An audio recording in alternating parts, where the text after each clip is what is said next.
Hello, everybody, and welcome to another edition of Wednesday Night Mayhem live on YouTube and StreamYard.com. It is good old MF Michael Fletcher alongside Anthony Florio. We are awaiting Michael Bullock. If he comes in, great. If he doesn't, then I guess we'll wait for him tomorrow night for a very special edition of Strictly Sports, which is an all NBA edition, as we will be talking about the monster trade with the Boston Celtics. We'll be talking the Eastern and Western Conference Finals, and I'm also going to talk, and we'll talk a little briefly about the Detroit Pistons. That's right, Detroit basketball wins the NBA draft lottery that went down last night. I definitely got a few opinions about that myself, and we'll do that tomorrow night. But as always, we start off with what's been our normal routine for the last couple of weeks, Monday Night Raw, and we're going to go into NXT as well. And spoiler alert, very, very good Monday Night Raw. As a matter of fact, I'm going to go out on a limb, Anthony Floyo, and I'm going to put this on the record, but to get you in here, the best Monday Night Raw of 2021. One of the best for me, definitely. I don't know. I mean, For it's me, up. it was the best. Okay, all right. I'm very encouraged to hear that. So with that said, thank you very much. Good old MF Michael Fletcher, and yes, hello friends. Anthony Florio here with you for this joint edition of the Wrestling Forum here. Um, Good news, folks. This is the last week we're going to be doing this because starting next week we're back to our normal show schedule. So this is the last week for this. Bear with us.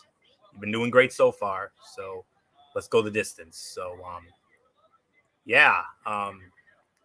Sunday's Hell in a Cell pay-per-view didn't feature any titles changing hands, but it did see one superstar lose his ability to challenge for the WWE Championship for the foreseeable future.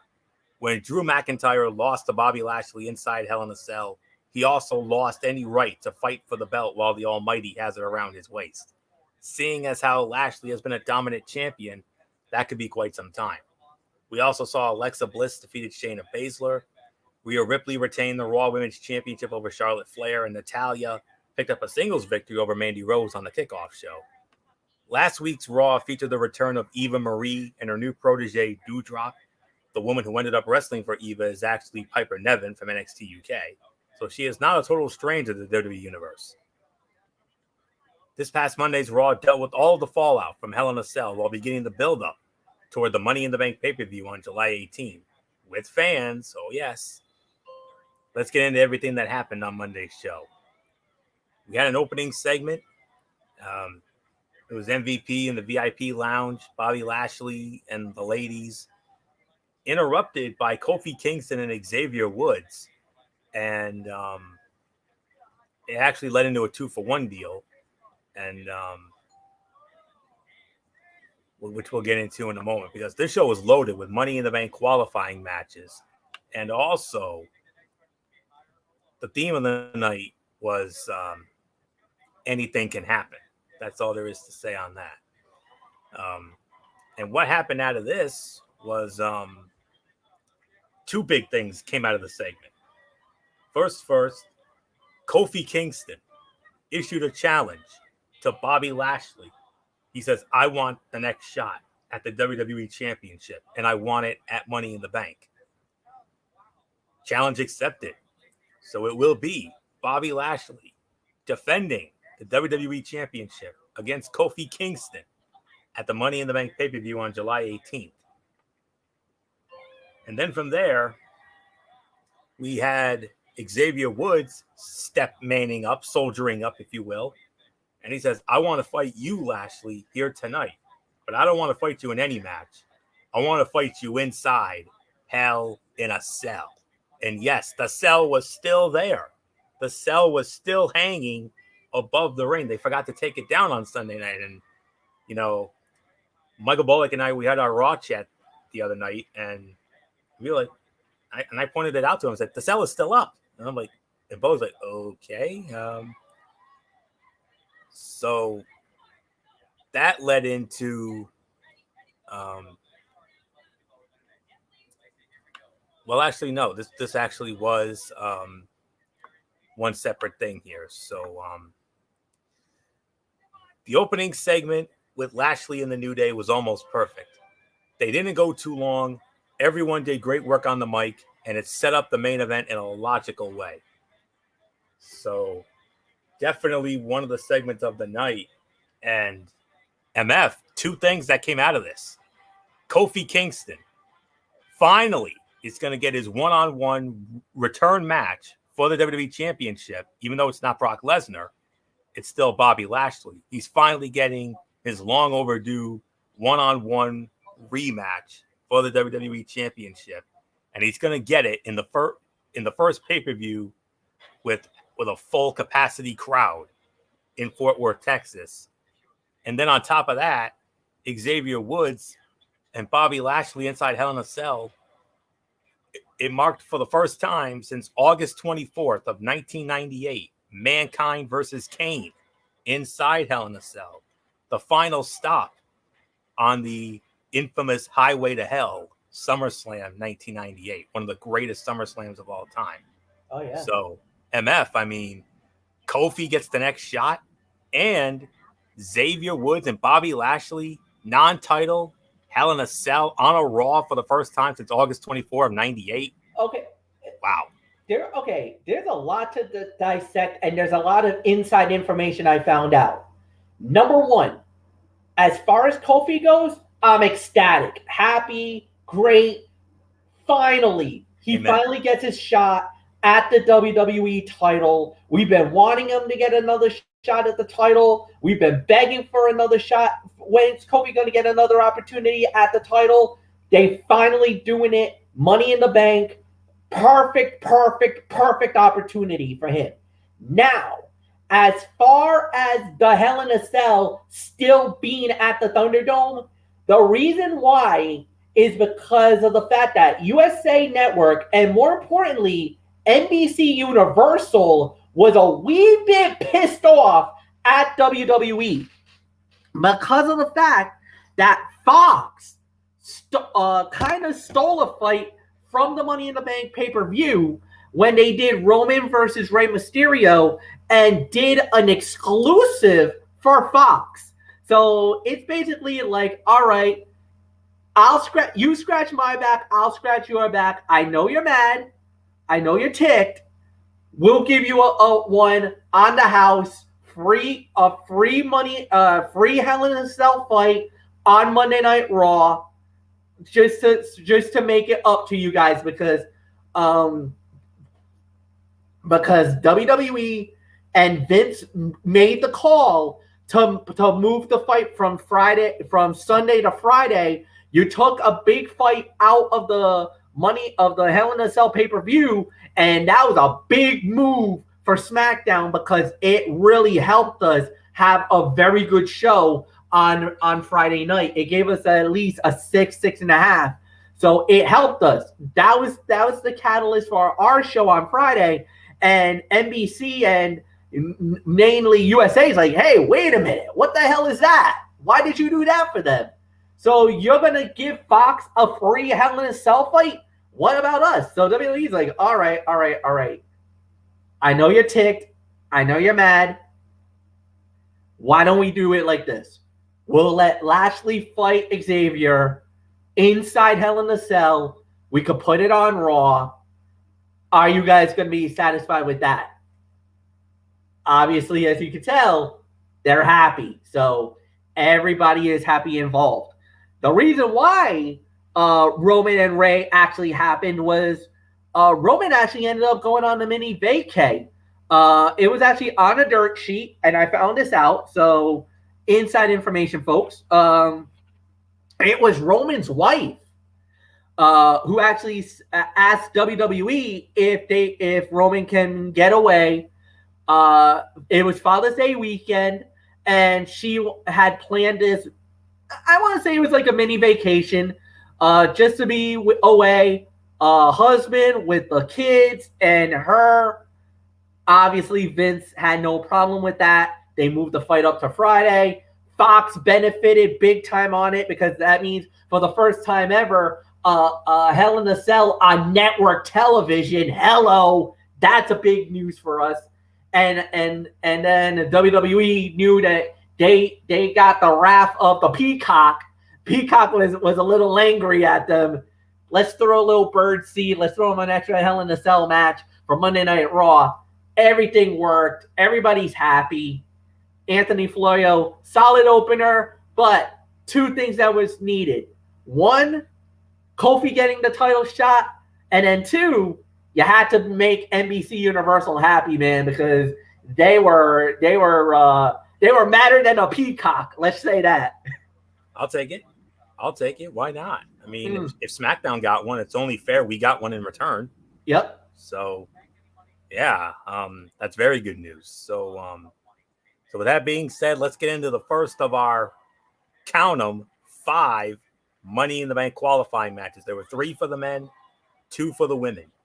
We started it off with the first on the men's side.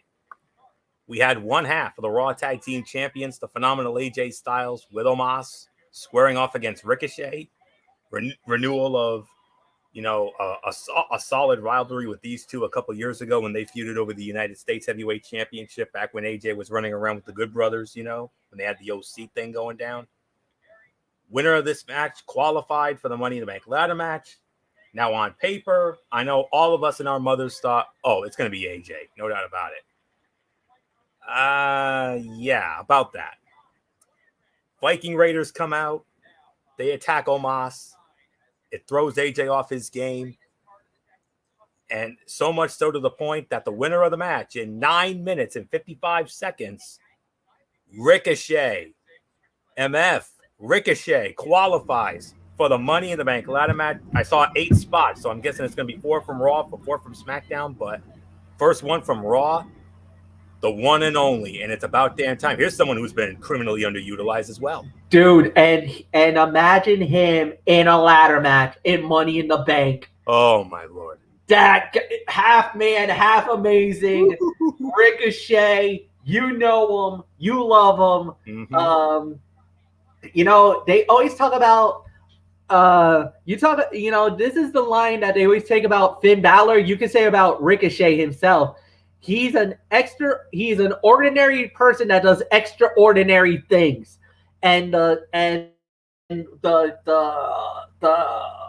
craziness that he could do in a Money in the Bank ladder match, oh my God. I mean, this is going to be insane.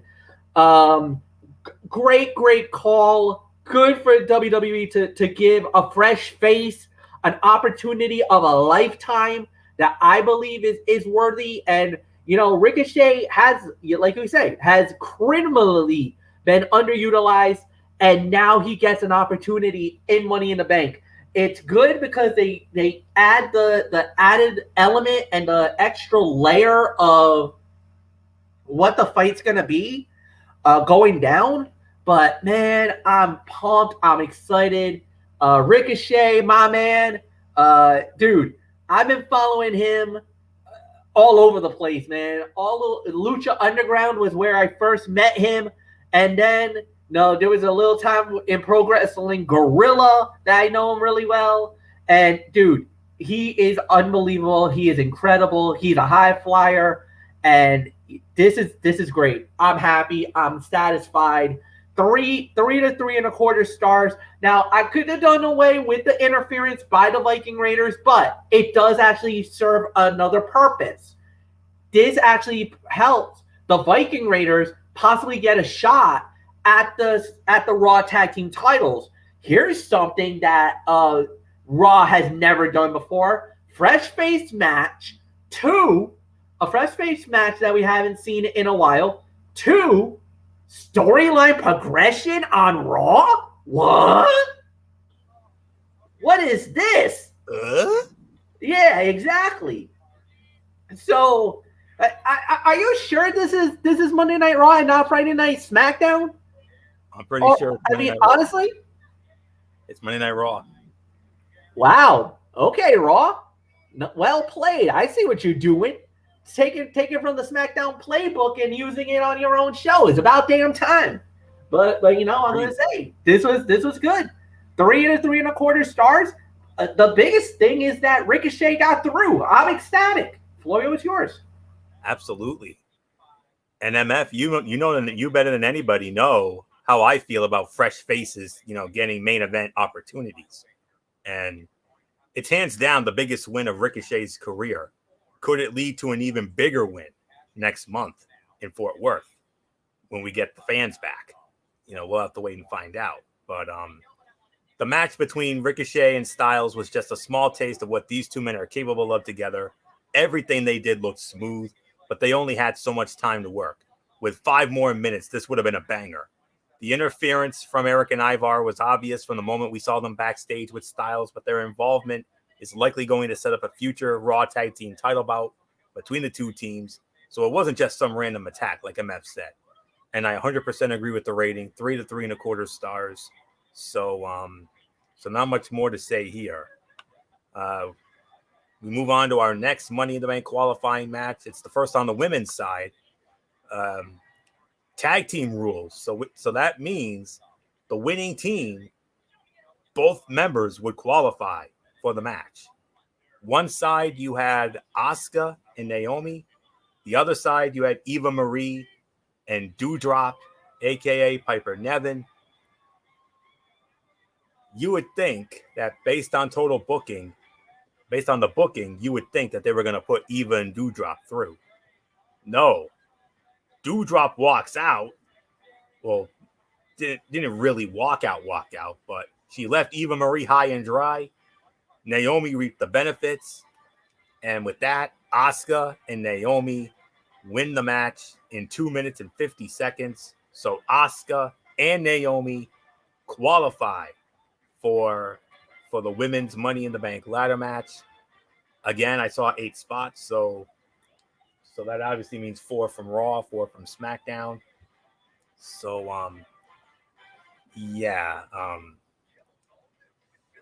oh Lord. All right. I'm not going to totally dismiss this, but this was another Money in the Bank qualifier, so both Asuka and Naomi will be in the women's bout of the pay-per-view. That's the biggest takeaway from this. Why WWE would have Piper Niven, a.k.a. Doudrop, turn on Eva in only their second appearance together boggles my mind. Did management already sour on the combo, or is this all part of some bigger plan? We will have to wait to find out. The match itself was short and uneventful. 1 star. The 3 women who did the heavy lifting simply didn't have enough time to make an impact in any way. On the plus side, what they did do looked good. So obviously a meh fight. Whoa. MF, the 2 most exciting words in all the sports. You know them and you love them. Game 7. The New York Islanders live to see another day. They defeat the Tampa Bay Lightning 3-2 in overtime. We're going back to Tampa for a winner-take-all Game 7 on Friday night. So much for any, early thoughts on the Stanley Cup final. But we're going to have a preview show next week. But anyways, MF, obviously the match was blah. But the good thing about this is Asuka and Naomi get the opportunity. We've seen it on social media. The hashtag for Naomi deserves better. And Asuka, you remember she won the Raw Women's Championship in this match last year, the whole Becky Lynch pregnancy thing. Could Asuka get another opportunity? Could we get a back-to-back? Yeah, I mean, we're going to have to wait and see. All we know is that this is an opportunity, and we'll have to wait. We're going to have to wait and find out. All we know is that they have clinched it, and look, I think with Naomi and Asuka, it can go a number of ways. This could be a very interesting situation. All I can say is that right now, like you said, big moment for them, big win, and without a doubt, this is a great thing for them. Look, obviously they weren't going to give Eva Marie and Doudrop the opportunity. They were way too new. They just started. So I kind of felt like this was the right thing to do. By giving it to the more established, if you give it to Asuka and Naomi, they're the most polished people in right now in the women's division. And honestly, you rather have the biggest names and the ones who are the most viable championship contenders to get into Money in the Bank. So for me, this was perfect booking. Maybe not what we were hoping for, but it is what it is. So I'm happy with it. Anthony, it's yours. Yes, it's a 1 star, but at the end of the day, I'm actually happy that Naomi and Asuka got through and not Eva and Doudrop. I think it would have been a major disservice. Oh, and you know what social media would have done. Mm. You know what the IWC would have done. I think that's why they did not mind what happened, because a lot of people loves Asuka. A lot of people that I know loves Asuka, and I think they're ecstatic to know that she's getting yet another chance at another Money in the Bank. So we'll see. And right. Naomi too. Naomi deserves better, and she's finally getting better. So so a great opportunity for both of them. You remember Asuka won it last year. Could we see a back-to-back? Maybe, but I don't know. We'll see. So big moment for them. If Eva and Doudrop had gone over, oh my goodness, the IWC would have been coming with the tiki torches and the pitchforks, as MF would say. So all right. Then we had an interesting segment. Anna Pierce and Sonya Deville, they addressed the situation from Hell in a Cell, that clunky finish with Rhea Ripley and Charlotte Flair. And, they reprimanded Rhea for, using the announce table. And, they gave her the business. They read her the riot act, if you will. Charlotte Flair comes out and says, I want a rematch. And Sonya says, done. So at Money in the Bank, we're going to get it again. We're going to get Rhea Ripley versus Charlotte Flair for the Raw Women's Championship. Okay there. I don't know what else there is to say on that. I mean, waste of a segment, really. I agree with that, but you had a feeling that was probably going to be the way that they were going to go with it. So because you get with the DQ finish, you kind of know that normally when the challenger wins by DQ, that's kind of the doorway for another shot or a rematch with the reigning champion. And because of the fact that Rhea deliberately got disqualified in the match, it was a foregone conclusion. The one thing I would be concerned about, though, is that if Charlotte does win, remember, she has been a victim of the Money in the Bank cash-in. So you gotta be careful, Charlotte. That could happen again to you. And it was on your show. Well, she's actually been victim of it twice. Charlotte's been the victim of it twice. After WrestleMania 34, you remember it was Carmella, that first SmackDown after WrestleMania 34. Carmella, with help from the Iconics, obviously, cashed in Money in the Bank, won the SmackDown Women's title, had a decent run with it. And then, of course, 2 years ago at Money in the Bank in Hartford, it was Bayley. Bayley cashed in on Charlotte after she stole the SmackDown Women's title from Becky Lynch, and she won the SmackDown Women's title, and then that's when Bayley's epic run began. So, so there you go. All right. Next up, another Money in the Bank qualifying match, the second on the men's side. Randy Orton versus John Morrison with The Miz. Winner of the match, 12 minutes and 40 seconds, John Morrison. John Morrison upsets Randy Orton. Riddle provided a ill-timed distraction, and it ended up biting the Viper in the ass. Actually, it was more of The Miz with that damn dripstick.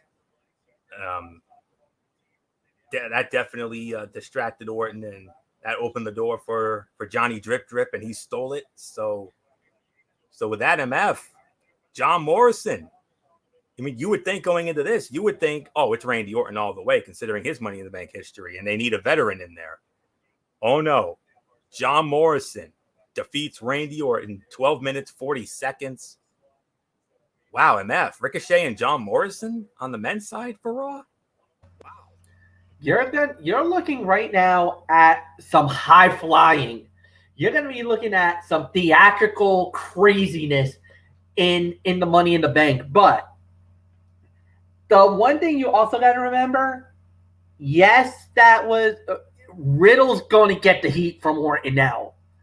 Orton is like, look, RK Bro has been good, but there's been moments where Riddle, you really done up some messed up stuff, and this is one of them, man. You really did it now. You just pissed off Randy Orton again. It's only a matter of time before he gets RKO'd. This was a solid match, a 3-star fight, and congratulations to John Morrison. Johnny Drip Drip is going to Money in the Bank, man. He's going to be in the ladder match. So, big moment for him. Some people actually calls him a dark horse to win it, too. So, we'll see. Florio, it's yours. Perhaps. 3.25 to 3.5 stars for me. This is a combination we have not seen a million times before. So they were able to have a fun match without worrying about any baggage from previous feuds. Morrison is one of the most athletically gifted superstars in WWE, and Orton is a veteran with a reputation for being reliable. So it came as no surprise to see them do a good job together. This could be argued as the biggest win Morrison has had since returning to WWE about 1.5 years ago. It may have been due to a distraction, but it was basically a clean pin. So, wow, very nice. Well done. Congratulations, John Morrison, joining Ricochet on the men's side for Raw. Then from there, we had the other women's Money in the Bank qualifier. Shayna Baszler and Nia Jax with that little idiot Reginald squaring off against Alexa Bliss and her former women's tag team championship partner, Nikki Cross. Now, you would think going in, you're like, okay, we'll see where this goes. All right. What in the world is going on with Nikki Cross here? Now they're making her into MF. I hope you don't give me any heat for this, but if you do give me heat for this, I'm sorry. But you're turning Nikki Cross into a friggin' Prince Justice Brotherhood reject. Where's the damn Prince Justice Brotherhood when you need it? I mean, really? As a matter of fact, and here's the reason why. Nikki asked for this character. Nikki actually did this herself. She drew up the outfit. She drew up the idea. Okay. All this is all Nikki Cross. And that's the one thing that everybody's going. They're like, oh, WWE, what are you doing? No. This was her. This is all her. She wanted this character. So this is actually her vision and her idea. This is all her. Her husband, Killian Dane, went on social media and actually said, no, this was not WWE's direction. Vince okayed this, and that this was actually 100% Nikki Cross. This was all her doing this character. So that reject type character that you kind of went after, Florio, you don't have to stand correct, but you got every right to poo-poo the character, but I'm not feeling it. Then basically you have to lash out at Nikki for it, because WWE had nothing to do with this one. I could also confirm that as well. They wiped their hand clean on this one. If it flops, this is on Nikki. Fair enough. All right. So okay then. So with that being said, let's get to the result. The winners of the match in an even 9 minutes, and rounding out the field for the women's side of the Raw Money in the Bank ladder match, Alexa Bliss and Nikki Cross. They win the match in an even 9 minutes. I don't even remember who's supposed to start. I think it's supposed to be me, maybe, I guess. But this is one of those segments you are either going to love or hate. There won't be a lot of middle ground on this one. Bliss being able to put people in a trance will never be something that everyone likes, but Cross being a superhero is something that could actually work. Molly Holly did it with the Mighty Molly gimmick, and it became her most beloved persona. The in-ring action in this bout was decent with a few highlights from Cross. It was great to see her get the win for her team so they could qualify for Money in the Bank, even if WWE did gloss over her history with Bliss. I could probably give this about 2, maybe 2.5 at best for this. So MF, just like that, Ross got their 4. Alexa Bliss, Nikki Cross, Naomi, Asuka. Those are going to be our 4 women in this. Hey, we might have a shot at this thing. That's a pretty good core 4, I gotta admit. Naomi, Asuka, Alexa, and Nikki. Those are 4 girls who are all championship worthy contenders that has their eye on the Raw Women's title. Nikki has had a great run lately, has a lot of success, has beaten Charlotte Flair, beaten Rhea Ripley, and a lot of people believe that she has definitely what it takes to be the Raw Women's Champion. Alexa Bliss, her character herself has redefined herself, and a lot of people believe that she is worthy of being the Raw Women's Champion. Naomi, of course, we've been talking about, give Naomi a chance. Let her get an opportunity. They've listened to us. They gave us an opportunity. Now she's got it. She's going to be going in the Money in the Bank. And then Asuka, who, about a year ago was on the rise, had the Raw Women's title, did a really good job, had a really good reign with it, but kind of lost her way lately. Now she's back into the match that made her a champion 1 year ago. To me, Monday Night Raw's got a core 4 that's very strong. SmackDown definitely's got their work cut out on their side of who they're going to bring into the party for the for Money in the Bank. So we'll see. Solid match, by the way. Yeah, solid match. So not much more to say there. Then from there, all right. What a match we had here. Speaking of first-time matches, Drew McIntyre squaring off against Riddle. Now, obviously, going into this, everybody would think, this is McIntyre all the way. Really? Nobody told Riddle that, because the winner of the match in 21 minutes and 20 seconds and qualifying for the Money in the Bank ladder match on the men's side, Riddle. MF, hands down, biggest win of Riddle's career. Could it lead to a bigger win? Fight of the night for me, 4 to 4.25. You could even make an argument for 4.5. This was an amazing matchup. The body of work, the ring psychology, everything about this battle was amazing. But at the end of the day, the right man won. Riddle deserves the moment. He gets it. He's going to Money in the Bank. And I know a lot of people are like, oh my God. This is, you know what? And here's the thing. Everybody was saying, because that's the thing. Everybody was like, if Drew wins, he wins Money in the Bank. He gets another shot at the Raw title. Not necessarily. You win Money in the Bank, you can challenge for any title you see fit. So we'll have to wait and see how that plays out. But, dude, Riddle, Morrison, Ricochet. These are 3 guys who have been good, and I really love it because these are 3 mid-card guys that they're now 1 win away, 1 briefcase away from leaping into the main event scene. Kofi's tasted main event gold. He's been there. Riddle's never been there. Morrison has never been there. Morrison is one of those guys who deserves an opportunity. Riddle, it depends how you feel. Some like him, some don't. We'll have to wait and see how that plays out.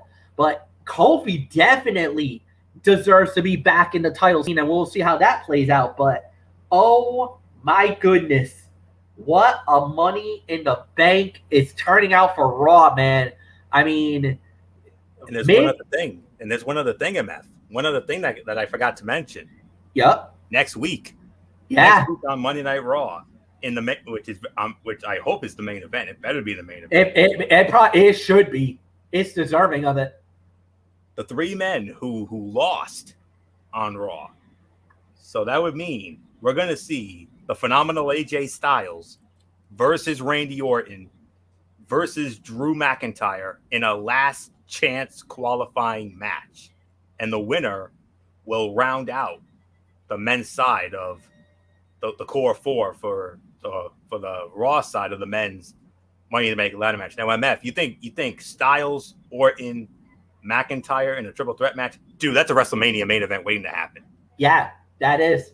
That's any WrestleMania main event. That's a SummerSlam main event. That's a major pay-per-view. That's a big 4 pay-per-view main event anywhere in the world. Positively. I mean, I'll even go as far as this. You could put this in any wrestling promotion. It doesn't necessarily have to be WWE. And this is your main event anywhere in the world, including New Japan. So, I mean, yeah, this is an incredible matchup. This would be an amazing fight, and I can't wait to see it. Nothing more to say. Yeah.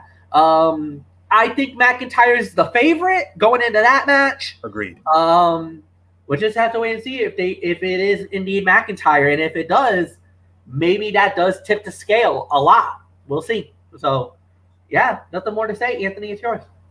Yeah, my theory's still in play. You remember my theory?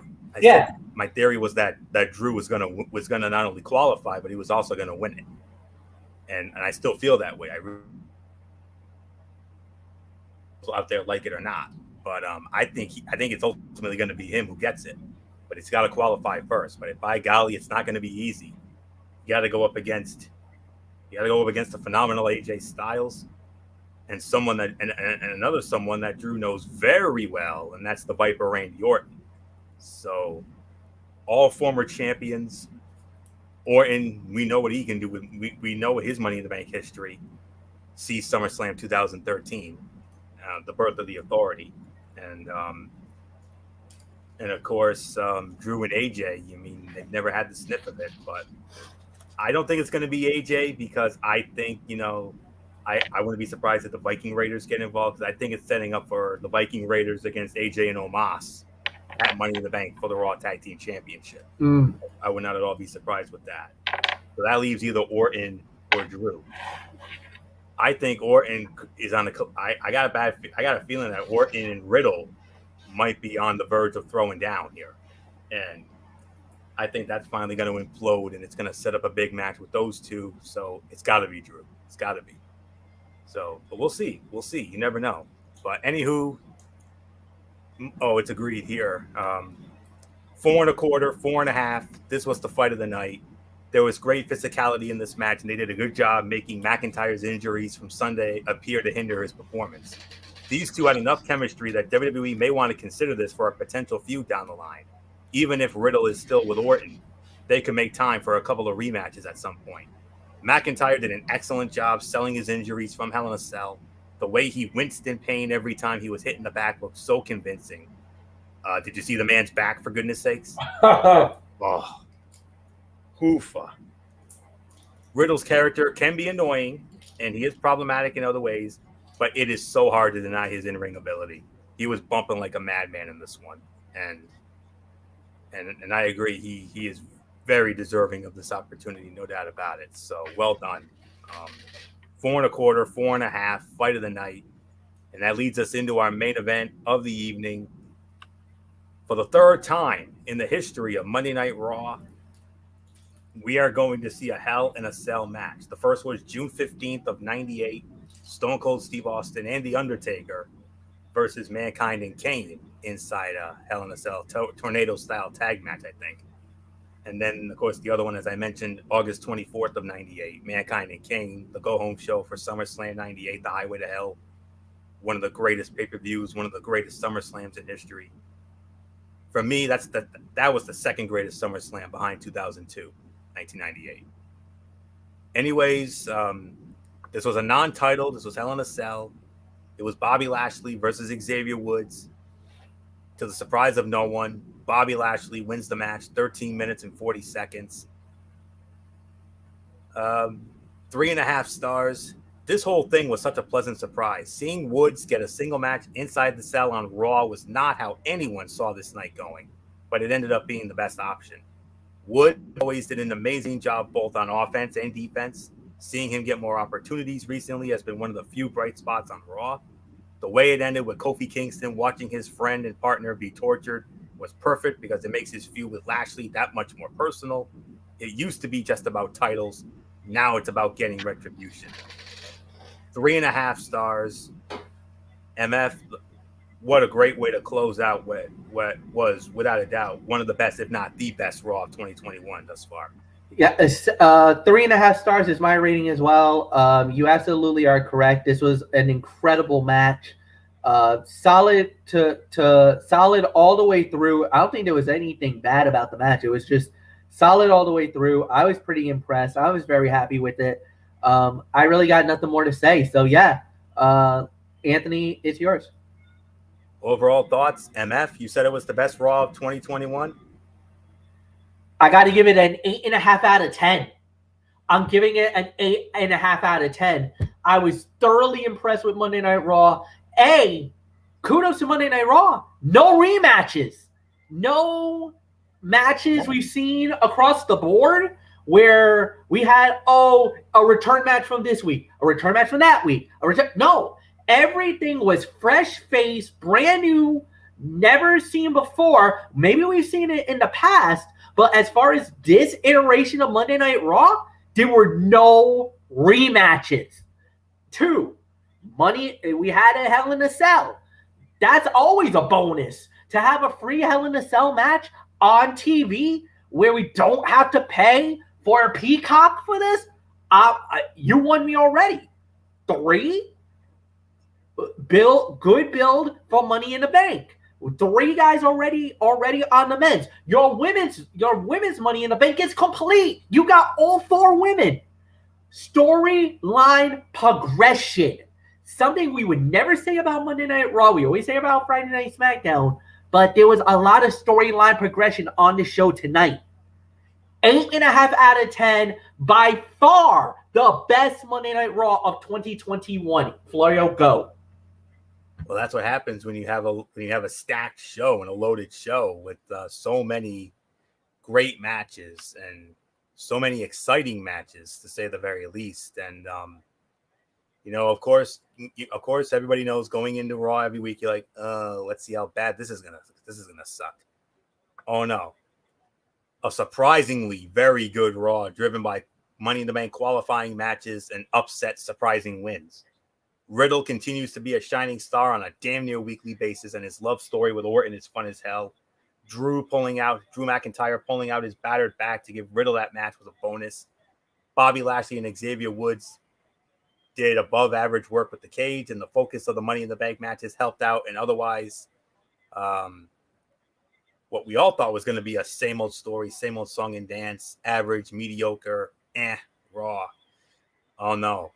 This was anything but that on Monday night. And I mean, I can't tell you how pleasantly surprised I was about all that. So I don't know if I would go that high. I very much appreciate the rating.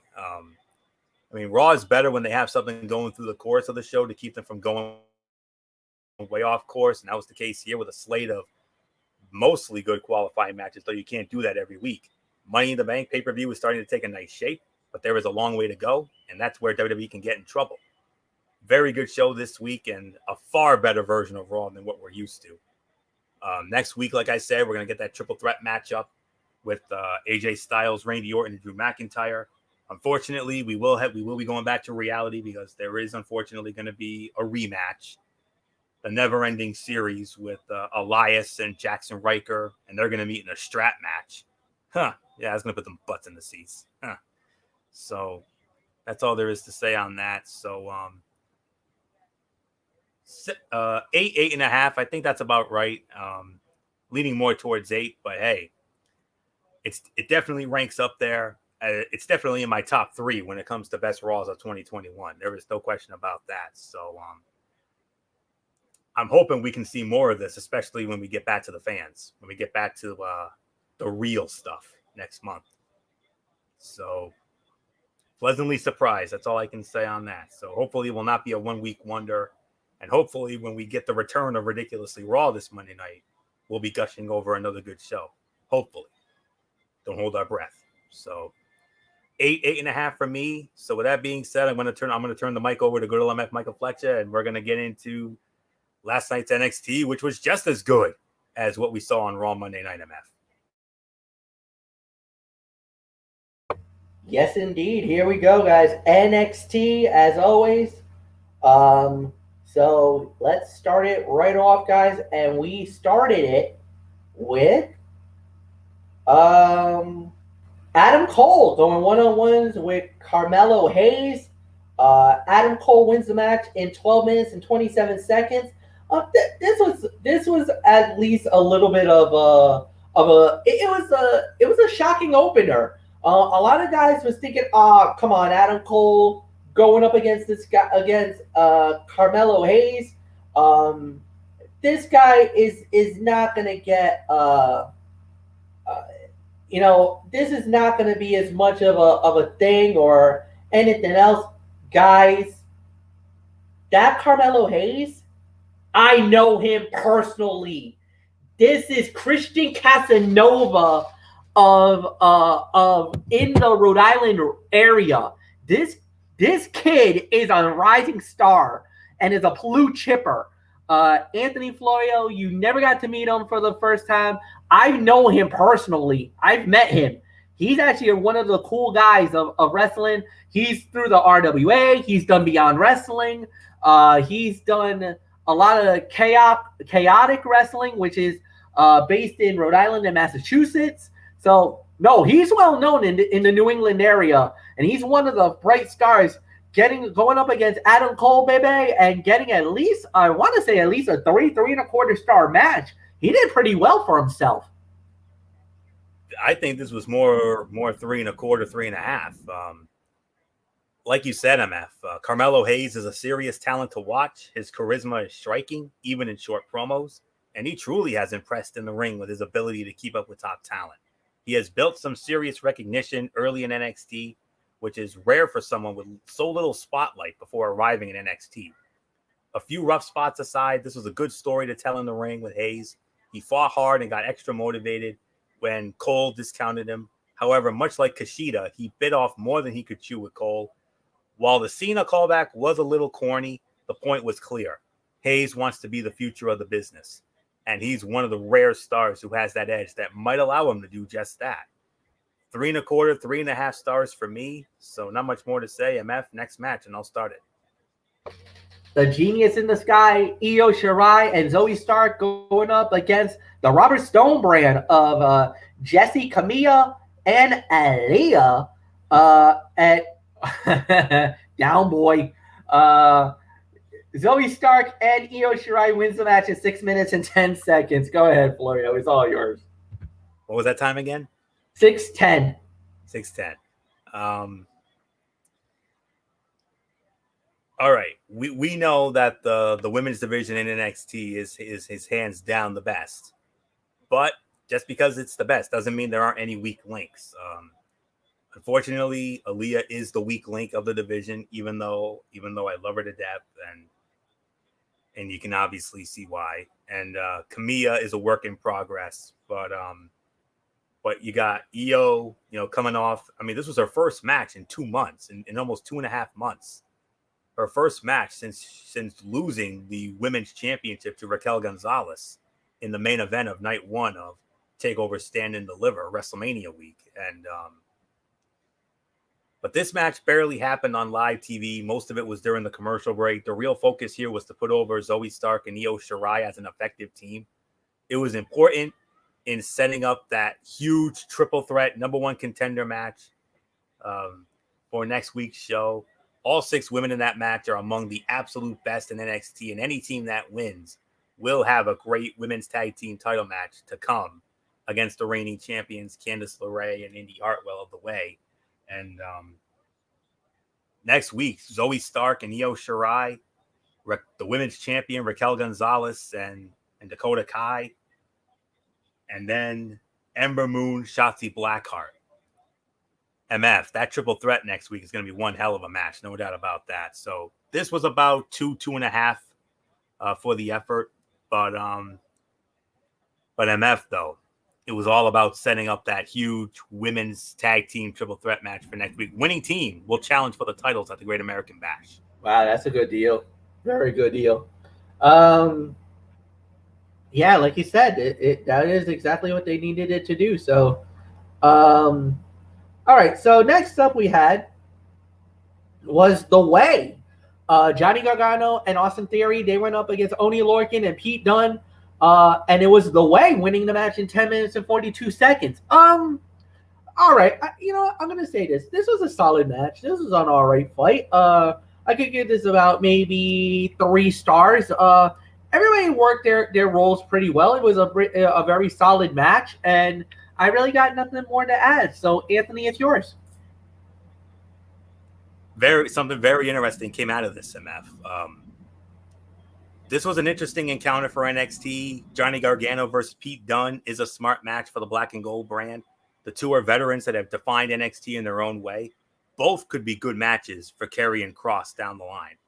Johnny Wrestling played the face in this match, and it was fun to see Gargano working at that level again. He was on fire.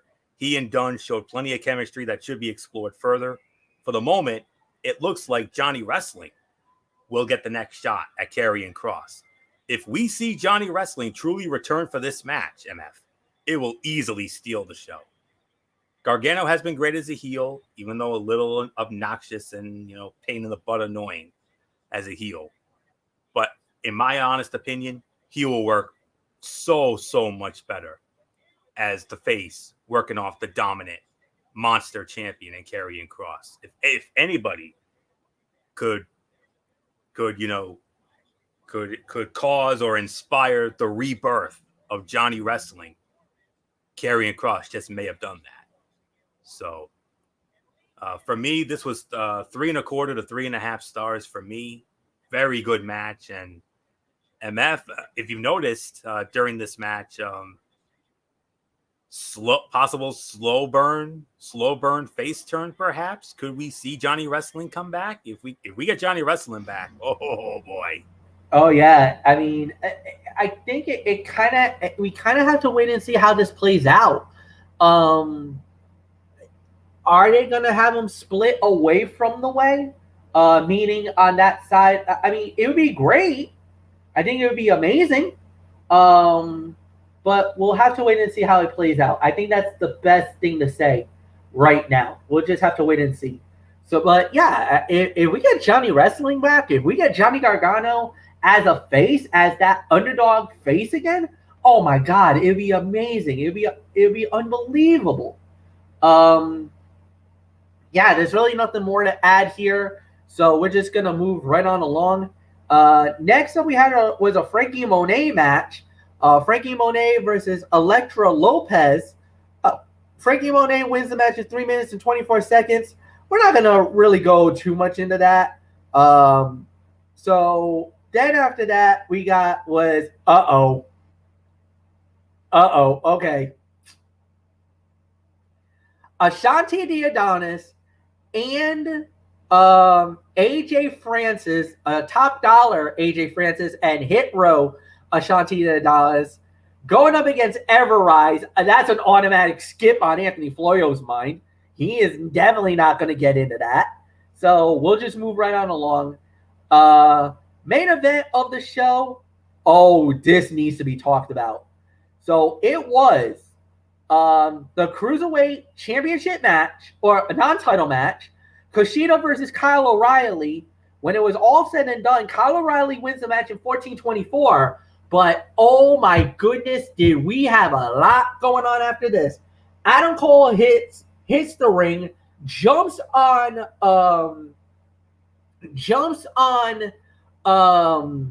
basically jumps on Kyle O'Reilly, so he takes him out. Then a hooded guy comes in, attacks Kushida. Well, there's 3 guys. The Diamond Mine showed up. So now you're wondering, wait a minute, who are the members of the Diamond Mine? Well, they are Tyler Russ. The second member of the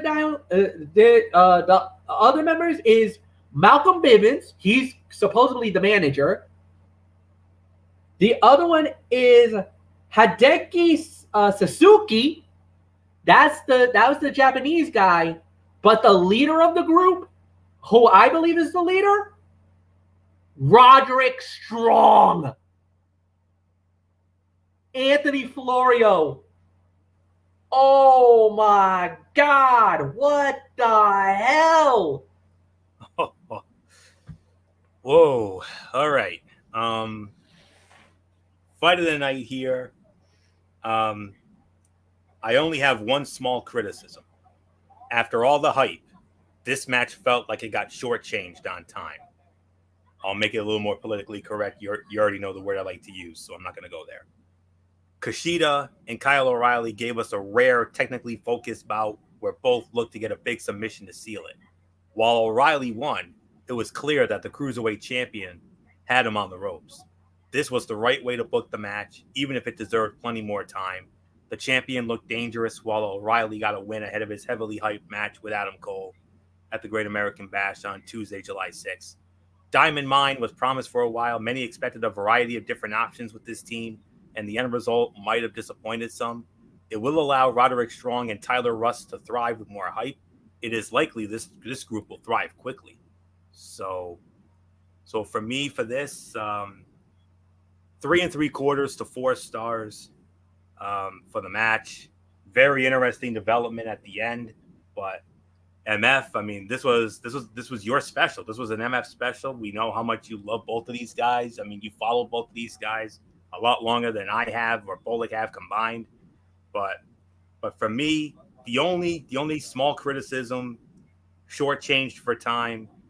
If it had gotten like 20 or so minutes, this could have been the 5-star we expected. But it only gets 3 3/4 to 4 for me.